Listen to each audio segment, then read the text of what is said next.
नमस्कार, एक बार फिर से आप सभी का स्वागत है।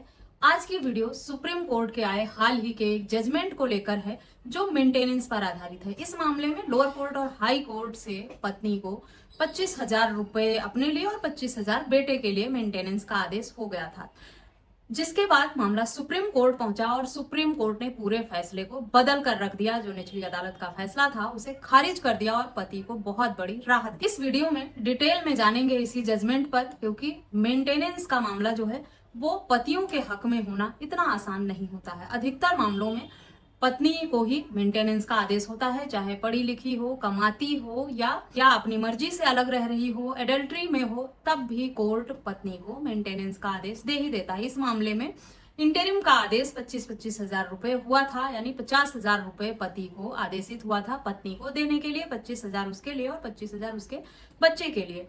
फिर भी सुप्रीम कोर्ट ने इस फैसले को रद्द किया और कोर्ट से ये कहा कि फिर से सुनवाई करके इस मामले में फैसला सुनाया जाए। पति पत्नी दोनों के जो भी पक्ष हैं उसे अच्छे से सुना जाए, देखा जाए, समझा जाए और जांच परख करने के बाद ही मेंटेनेंस का आदेश दिया जाए, क्योंकि जो इस मामले में निचली अदालत और हाई कोर्ट का आदेश था, कानून को अनदेखा करना माना। चलिए डिटेल में जानते हैं क्या था पूरा मामला, किस तरह के मामले में ऐसा आदेश सुप्रीम कोर्ट द्वारा दिया गया है।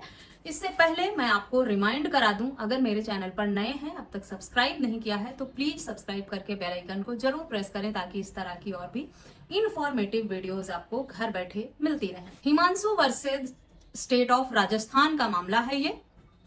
2014 में शादी हुई थी पक्षकारों की। 2020 में पत्नी अपने बच्चे को लेकर अलग हो गई थी, अलग रहने लगी। नवंबर 2020 में पत्नी द्वारा मेंटेनेंस का केस फाइल किया गया और इंटरिम की मांग की गई, जिसके बाद पति ने 125 सीआरपीसी के सब क्लॉज 4 में एप्लीकेशन लगाई और ये हवाला दिया कोर्ट में सबूतों के साथ कि उसकी पत्नी नाजायज संबंध में है, एडल्ट्री में है, जिस वजह से वो अलग भी है।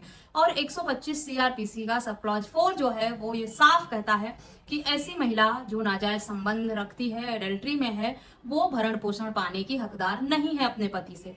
कोर्ट में पति द्वारा वीडियो और फोटोज जैसे अन्य इलेक्ट्रॉनिक एविडेंस लगाए गए थे, जिसको देखने के बावजूद भी ट्रायल कोर्ट ने यह कहा कि ठीक है, आपने जो भी एविडेंस दिए हैं उनको हम बाद में देखेंगे, बाद में कंसीडर करेंगे, क्योंकि इस तरह के प्रूफ जो है, आजकल एआई का जमाना है, बहुत ही आसानी से बनाए जा सकते हैं। तो इस पर हम बाद में चर्चा करेंगे और इसकी पुष्टि करेंगे कि ये सही है या गलत।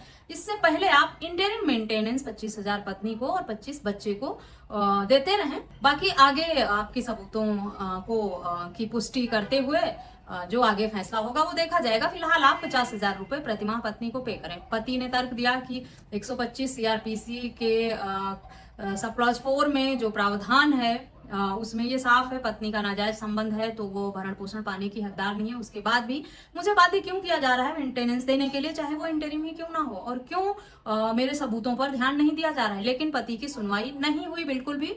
कोर्ट का आदेश यही रहा कि आप इंटरिम पे करें, उसके बाद आगे देखते हैं आपके सबूतों की जांच करके कि क्या करना है। मामला हाईकोर्ट गया। हाई कोर्ट ने भी जो निचली अदालत का फैसला था उसे बरकरार रखा। पति को यही निर्देश दिया कि जो लोअर कोर्ट का फैसला है वो बिल्कुल सही है, आप इंटरिम दें और फिर आपके जो तथ्य हैं दिए गए, तर्क दिए गए हैं, उनको देखा जाएगा, उसके बाद आगे का फैसला किया जाएगा।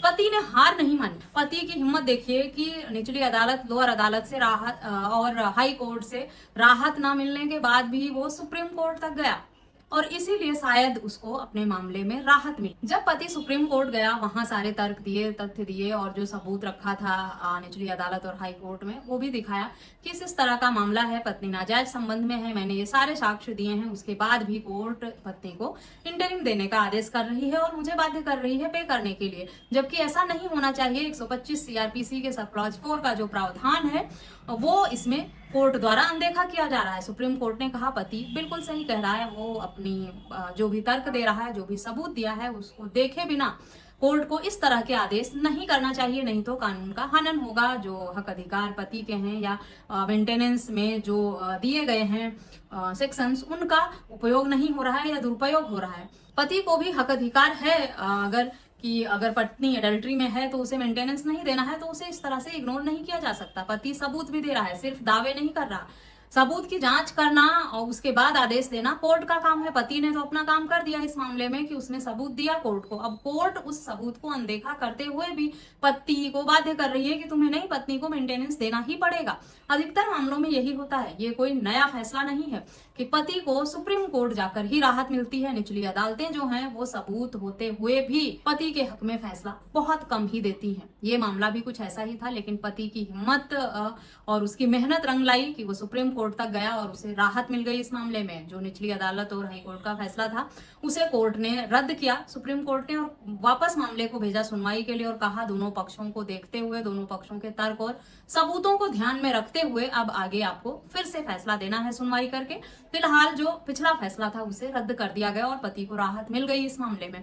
अब पति के पक्ष को देखते हुए जो सबूत दिया है पति ने उसकी जांच करके फिर से सुनवाई होगी और फिर आदेशित किया जाएगा मेंटेनेंस का मिलना है या नहीं मिलना है। तो ध्यान रहे, हक अधिकार पत्नियों के ही नहीं पतियों के भी हैं। ये बात और है कि निचली अदालत जो है वो पतियों की बातों को उतना तसल्ली से या उतना सही तरीके से सुनती नहीं है। इस मामले में भी देखिए पति सबूत देता रहा, गुहार लगाता रहा, उसके बाद भी ना उसे लोअर कोर्ट से राहत मिली ना हाई कोर्ट से राहत मिली। दोनों कोर्ट का ये फैसला था कि आप फिलहाल 25,000 पत्नी के लिए और 25 अपने बच्चे के लिए पे करिए, उसके बाद देखते हैं आगे क्या करना है। लेकिन पति हार नहीं माना। उसी का नतीजा है कि वो मेंटेनेंस देने से बच गया। जो आदेश था उसे सुप्रीम कोर्ट ने रद्द किया। अगर आपके साथ भी इस तरह का आदेश हो जाता है, गलत आदेश हुआ है, कोई भी हो, चाहे मेंटेनेंस का हो या 498A में हो या किसी अन्य मामले में हो, निचली अदालतों से कई बार सही फैसले नहीं आते हैं, तो आपको अपने हक अधिकार पता होने चाहिए। आपको भी हक अधिकार है अपील में जाने का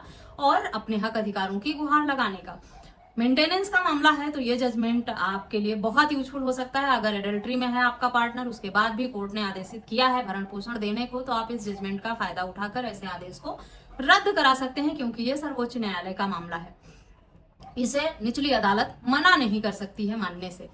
बस आपको आवाज उठानी होगी अपनी और लड़ना होगा, जिद पालनी होगी अपने अंदर अपने हक में फैसला पाने के लिए, क्योंकि इतनी आसानी से पतियों की आवाज सुनी नहीं जाती है कोर्ट में, खास तौर पे मामला जब पत्नियों द्वारा दर्ज कराया गया हो। न्यायालय को भी अब काफी मामलों में ये पता चल चुका है कि पत्नियां झूठे केसेस करती हैं, मेंटेनेंस की भी झूठी मांग करती हैं, गलत मांग करती हैं, गलत होते हुए भी पति और ससुराल वालों को फंसाती हैं।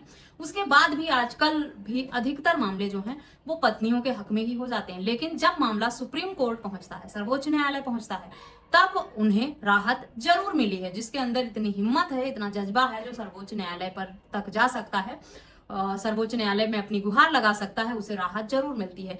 ये मानती हूं मैं कि सर्वोच्च न्यायालय में पहुंचना हर किसी के बस की बात नहीं है, वहां के एडवोकेट्स अफोर्ड कर पाना भी हर किसी के बस की बात नहीं है।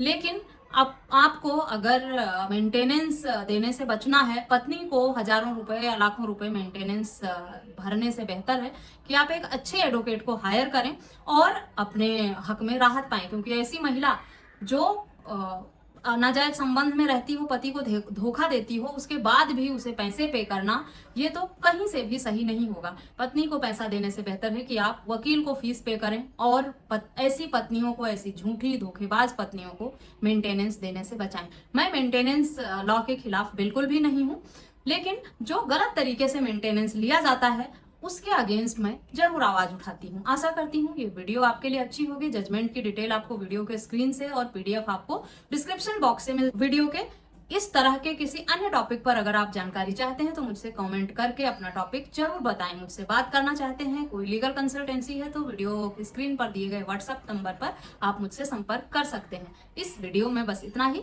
मिलते हैं नेक्स्ट वीडियो में। तब तक के लिए थैंक यू एंड बाय।